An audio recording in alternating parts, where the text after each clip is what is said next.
में मऊरानीपुर में महाकुंभ होगा। एक विशेष आयोजन, ये समझ लीजिए आप, याद रखना 2025 में तीर्थराज प्रयाग का महाकुंभ, 2026 में मऊरानीपुर में आपके 75वें वर्ष को हम लोग विशेष रूप से मनाएंगे। एक विशेष आध्यात्मिक आयोजन के साथ मनाएंगे और जिसमें आप सभी पूरे नगर और क्षेत्र, जनपद और इस प्रदेश के कई जिलों के लोग, इस देश के कई प्रांतों के भक्त, श्रद्धालु, संत, अनेक तीर्थों के यहाँ उपस्थित होंगे और आपको धनुषधारी मंदिर के परिसर में महाकुंभ का स्वरूप दिखाई देगा 2026 में। ये मेरे हृदय से बात निकल पड़ी है। अंतिम 5 मिनट, अंतिम 5 मिनट समाधान की ओर ले जा रहा हूं। आप कहोगे 5 मिनट में हो जाएगा? नहीं हो जाएगा तो अगले साल हो जाएगा। क्यों भाई? नहीं तो महाकुंभ जो होगा आध्यात्मिक अभिनव कुंभ, उस आध्यात्मिक महाकुंभ को हम किस रूप में? अभिनव कुंभ के रूप में मनाएंगे और आप सभी जो है उसमें विशेष आनंद प्राप्त करेंगे। लेकिन चलिए, प्रयास कर रहा हूं 5 मिनट में कितना समाधान होता है, सुन लीजिए। भगवान श्री राम नीति प्रीति परमारथ स्वार्थ को न राम समजान यथारथ। भगवान राम ने एक नीति का प्रयोग किया। क्या? भगवान राम ने कहा, मैया आज मेरी इच्छा है क्या कि 14 साल बाद, मैंने वैसे तो नित्य में प्रणाम करता था, प्रातः काल उठ के दगुना था, मात पिता गुरु नावई माथा, लेकिन 14 साल बाद प्रणाम करने के लिए आया हूं तो मैं भरपूर प्रणाम करूंगा, आप मुझे उठाएंगी नहीं और मैं पड़ा रहूंगा आपके चरणों में, क्योंकि 14 साल बाद प्रणाम कर रहा हूं तो भरपूर करूं। कई मां नहीं समझ पाई कि इसमें नीति क्या है, क्या राम की नीति है। आए कर ले कोई बात नहीं, जी भर के कर ले प्रणाम, तेरे लिए तो सब छूट है। भगवान राम साष्टांग मां के चरणों में पड़े हैं। अब सोच रहे हैं भरत आएगा तो कहेगा मेरा हाई कमान पड़ा है तो मैं भी लेट जाऊं, तो फिर मैं कहूंगा देख मां मैंने कहा नहीं, लेकिन तेरे चरणों में साष्टांग पड़ा हुआ है, अब तू उठा ले। भगवान राम सोच रहे, हुआ यही। भगवान पड़े थे और कैकेयी जी को वो शर्त याद है कि उठाना नहीं है, और भगवान राम पड़े पड़े धीरे से देख रहे हैं भरत आ गया कि नहीं आया। इतने में भरत जी आए और भरत जी भी बस भवन के दरवाजे के बाहर साष्टांग आते ही भगवान राम ने कहा आनंद आ गया है, आनंद आ गया, बहुत ही अच्छा हुआ। मैं तो समझ रहा था भगवान राम ने कहा आएगा वो जो मुझे देखेगा कि मैं साष्टांग प्रणिपात कर रहा हूं तो कहने की जरूरत ही नहीं। भगवान राम ने कहा माता जी मैंने कहा है भरत से कि तू प्रणाम कर, लेकिन साष्टांग प्रणाम कर रहा है, पढ़ा है कि नहीं पढ़ा है? कैकेयी मां ने कहा हाँ पढ़ा तो है। मैंने कहा क्या? कैकेयी मां ने कहा नहीं कहा। अपने आप ही ये श्रद्धा है कि नहीं? कैकेयी मां ने कहा लेकिन भवन के बाहर पड़ा है, क्या पता मुझे प्रणाम कर रहा है कि तुझे? जब दूर ही से कर रहा है तो क्या क्लियर है कि तुझे कर रहा है कि मुझे? भगवान राम ने कहा अटक गई बात। क्यों भाई? बात अटक गई। सही। अच्छा आप भी सोचो जरा, दूर से आप प्रणाम करें, क्या पता मानस ग्रंथ को कर रहे कि मुझे कर रहे, कि आप त्रिपाठी जी को कर रहे, कि ब्रह्मचारी जी को कर रहे, या कि जितने संत विद्वान बैठे किसके प्रति आपकी श्रद्धा है, आप उसको प्रणाम कर रहे, ये तो आपकी श्रद्धा की बात है। बोलो भाई, है कि नहीं? दूर से, लेकिन सीधे चले आओ, डायरेक्ट तो सीधे मेरे ही चरणों में गिर जाओ, क्लियर हो जाएगा कि नहीं? नहीं नहीं नहीं, आपके प्रति विशेष श्रद्धा है इसलिए आपको प्रणाम कर रहे हैं। सब लोग देखेंगे कि कई अम्बा ने कहा जब दूर से प्रणाम कर रहा है तो क्या पता क्लियर क्या है, मुझे कर रहा है कि तुझे कर रहा है, और ज्यादा श्रद्धा है तो यहीं आके क्यों नहीं करता है, पास में आके क्लियर हो जाएगा। भगवान राम ने कहा भरत खड़े हो जाओ। भरत जी खड़े हो गए। कैकेयी जी ने कहा मैंने क्या कहा था,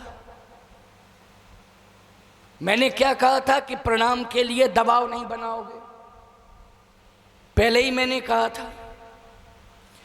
माता जी मैं प्रणाम के लिए नहीं कहूंगा, लेकिन इसके अलावा तो कुछ कह सकता हूं, इतनी छूट। हाँ, और कुछ, और सब कुछ कहो, मेरे बारे में मत कहना कि प्रणाम करो ये करो। भरत तुम मेरे पास अंदर आ जाओ। भगवान ने कहा पहले बुला तो लूं अपने पास, मेरे पास अंदर आ जाओ। भरत जी ने कहा मैं अंदर नहीं आ सकता हूं।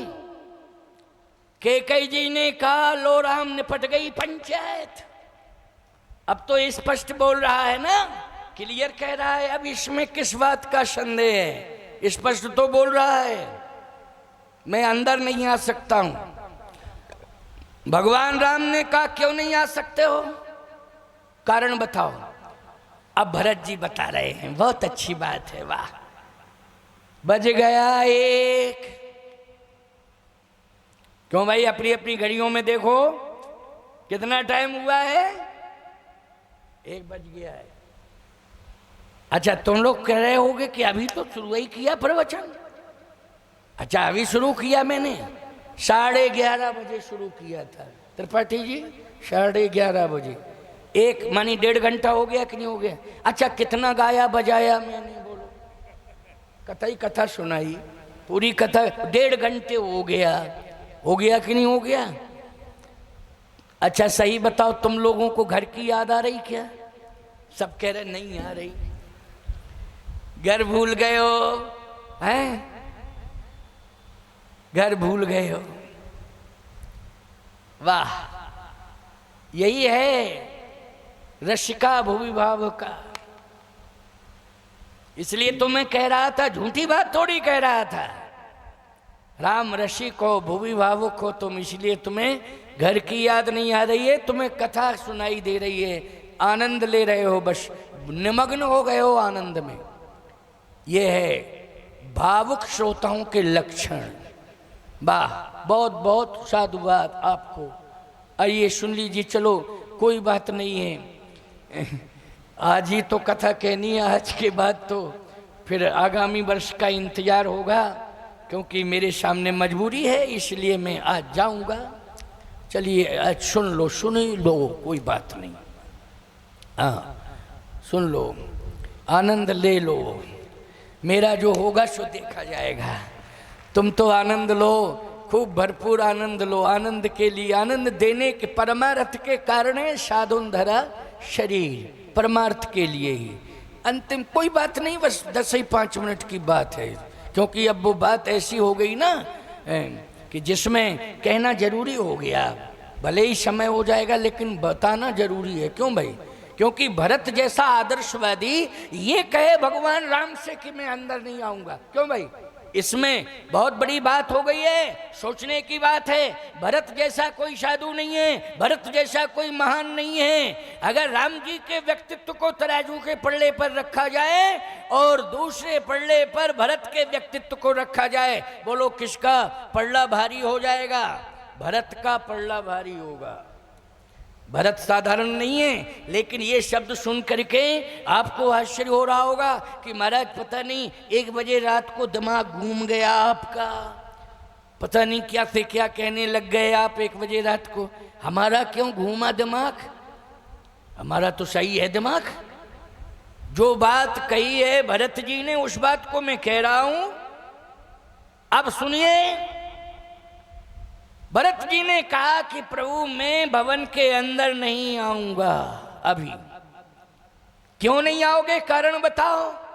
भरत जी ने कहा इसलिए कि आपको केवल मैंने भाई ही नहीं माना है, आपको केवल मैंने स्वामी ही नहीं माना है, आपको मैंने भगवान माना है।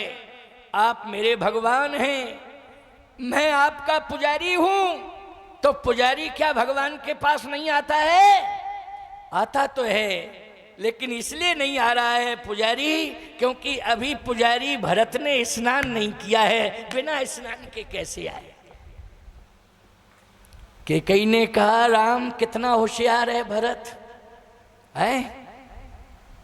क्या कह रहा है कि पुजारी ने अभी। अच्छा एक बात बताओ, मंदिर के अंदर गर्भगृह के अंदर पुजारी कब प्रवेश करता है? स्नान करने के बाद। क्यों भाई, करता है कि नहीं करता है? बिना स्नान के कोई पुजारी जाता है गर्भगृह के अंदर? और भरत जैसा पुजारी अगर चला गया होता तो जितने पुजारी हैं वो चारपाई से उठते हो, कहते ओम जय जगदीश हरे, आरती पूजा करके फिर जाते फिर जो है स्नान करते, पता नहीं क्या क्या करते हैं। नहीं नहीं, महाजनों हेन गताशा पंथा, महापुरुषों ने जो रास्ता बताया है, जो मार्ग बनाया है, जो मार्गदर्शन दिया है, उसी को तो हम लोग स्वीकार करेंगे। भरत जी ने कहा मैंने स्नान नहीं किया है इसलिए प्रभु मैं आ नहीं सकता हूं अंदर, क्योंकि आप गर्भगृह के अंदर हैं। भगवान ने कहा सरजू जी कितना दूर हैं ये बताओ। कहे सरजू जी तो सामने ही हैं, स्नान करके आओ। अच्छा एक बात आपको बतावें, आप कहोगे महाराज ये बात आप कैसे करें, स्नान नहीं किया, बिना स्नान के पहुंच गए। कहां लिखा है? लिखा हो तो बताओ। आप अपने मन से क्यों कहते चले जा रहे कि स्नान नहीं किया है ऐसा? भरत जी बोले अरे रामायण में